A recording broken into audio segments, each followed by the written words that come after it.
రాష్ట్ర ప్రభుత్వం చేపట్టినటువంటి మనము 10 సంవత్సరాల నుంచి ఉద్యోగ ఉపాధ్యాయ కార్మిక సంఘాల నాయకులందరూ కూడా అంటే ఆల్ ఎంప్లాయీస్ అందరూ కూడా కోరుకునేది ఏంటంటే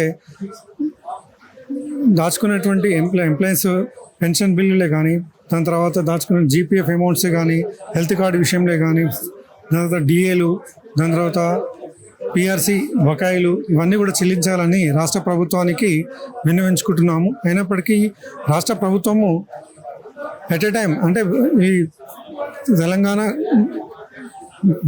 టీఆర్ఎస్ తర్వాత తెలంగాణ గవర్నమెంట్ రేవంత్ గవర్నమెంట్ రాగానే మేనిఫెస్టోలను పెట్టింది ఏంటంటే నేను ఉద్యోగ ఉపాధ్యాయులందరికీ కూడా కావాల్సినంత కూడా పిఆర్సి ఇస్తాను, బెనిఫిట్ ఇస్తాను, దాని తర్వాత డిఏలన్నీ కూడా ఎటువంటి ఎంప్లాయీస్కి సాధక బాధకాలు అనేటివి లేకుండా చేస్తామనేటువంటి ఈ కార్యాచరణను ప్రకటిస్తామని చెప్పినప్పటికీ కూడా ఇంతవరకు కూడా ఈ రోజు వరకు కూడా ఎంప్లాయీస్కి మొండి చేయ చూపిస్తుంది.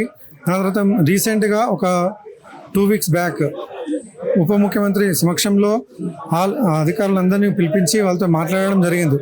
అంటే రాష్ట్ర బాధ్యులను దాని తర్వాత అన్ని సంఘాల నాయకులతో కలిపి సమావేశం ఏర్పాటు చేసుకొని మీకు త్వరలో ఈ జూన్ 31వ తారీఖు 30 వరకల్లా మీ అందరికి కావాల్సినటువంటి బకాయిలన్నిటి చెల్లిస్తామని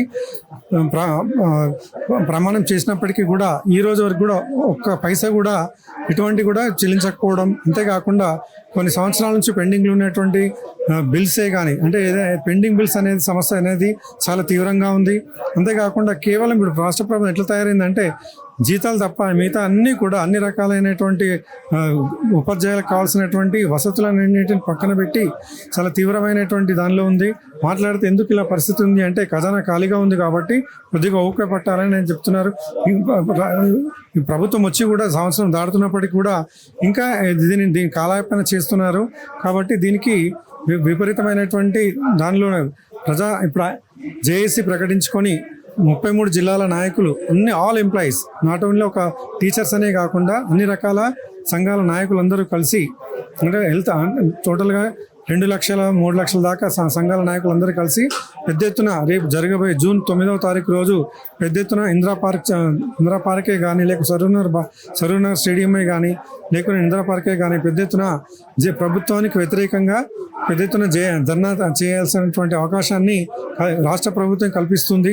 కాబట్టి ఇప్పుడు మళ్ళొక్కసారి అధినాయకత్వం అందరూ కలిసి ముఖ్యమంత్రితో మాట్లాడి ఏమైనా కన్విన్స్ అయిపోయి రిలీజ్ చేస్తే దాన్ని పోస్ట్పోన్ అనేది జరుగుతుంది. లేకుండా అంటే పూర్వ కార్యాచరణ అనేది పూర్తిగా ప్రకటిస్తూ ధర్నాల్లోకి వెళ్ళడానికి జరుగుతుందని తెలియజేసుకుంటూ ముగిస్తున్నాను.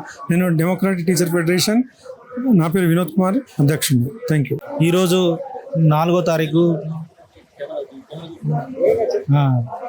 ఈరోజు టీజేఏసీ తరఫున ఉద్యోగ పెన్షనర్ల సమస్యల పరిష్కారం కోసం జాయింట్ యాక్షన్ కమిటీ దాని తదుపరి కార్యాచరణ ప్రకటించడం కోసం ఈరోజు ఇక్కడ మీటింగ్ సదస్సు జరుగుతుంది. ఇందులో ముఖ్యంగా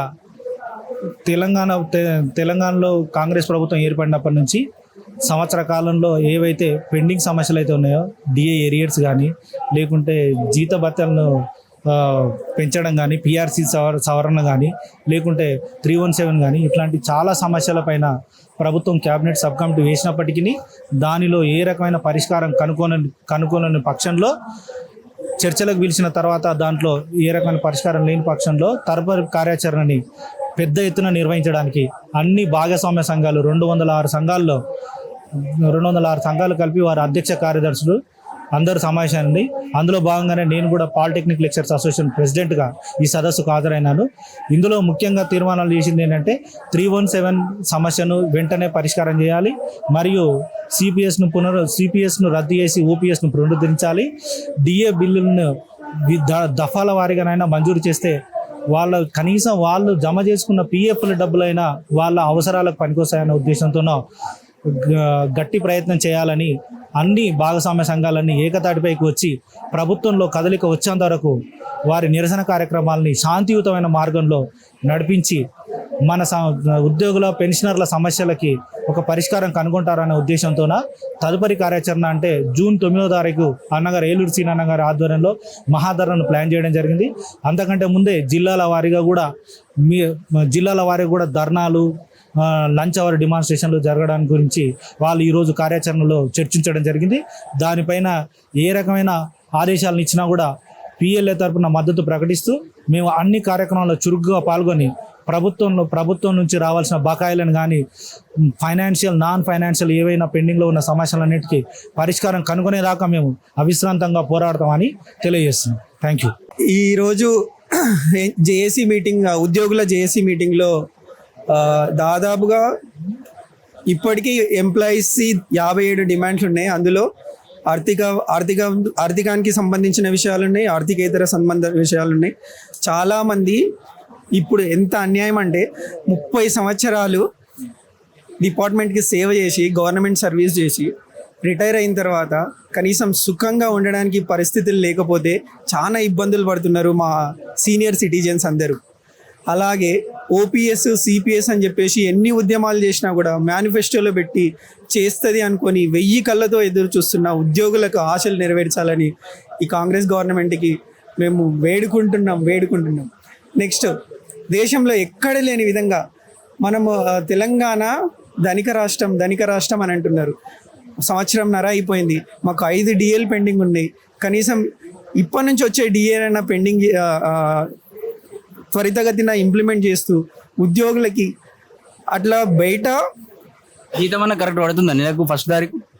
జీతం కరెక్ట్గా పడుతుంది కాంగ్రెస్ గవర్నమెంట్ వచ్చిన తర్వాత. కాకపోతే మనకి బయట విపరీతమైన ధరలు పెరిగిపోతున్నాయి. కానీ మాకు డిఏ ఇవ్వకపోతే ఎప్పుడో 5 సంవత్సరాలు అంటే దాదాపు 2.5 సంవత్సరాల నుంచి డిఏ లేకుండా ఉద్యోగులు చాలా ఇబ్బందులు గురి చేస్తున్నారు. ఉద్యోగులు కూడా ఈ రాష్ట్ర ప్రజలే, ఈ రాష్ట్రంలో భాగమే, వాళ్ళకి బాధలు ఉంటాయి. వాళ్ళకి ఏం ఇన్కమ్ సోర్స్ ఉండదు, ఓన్లీ ఉద్యోగం మీద ఆధారపడి బతుకుతుంటారు. కాబట్టి డిఏలు క్లియర్ చేస్తే మీకు అందరికీ పాలాభిషేకం చేస్తామని చెప్పేసి ఉద్యోగ సంఘాల తరఫున మేము ఇవన్నీ నెరవేర్చాలని కోరుకుంటూ మా జేఏసీ మీటింగ్, మా ప్రెసిడెంట్ మా జగదీశ్వర్ సార్ గారు, మా ఏలూరు శ్రీనివాస్ గారు ఎట్లాంటి కార్యాచరణకి చేయమన్న వాళ్ళ వెనకిల మేము ఉంటామని చెప్పేసి మా డిమాండ్లు ఆలకించి గవర్నమెంట్ మా యందు దయ ఉంచి అన్ని నెరవేరుస్తారని చెప్పేసి మనస్ఫూర్తిగా కోరుకుంటున్నాం.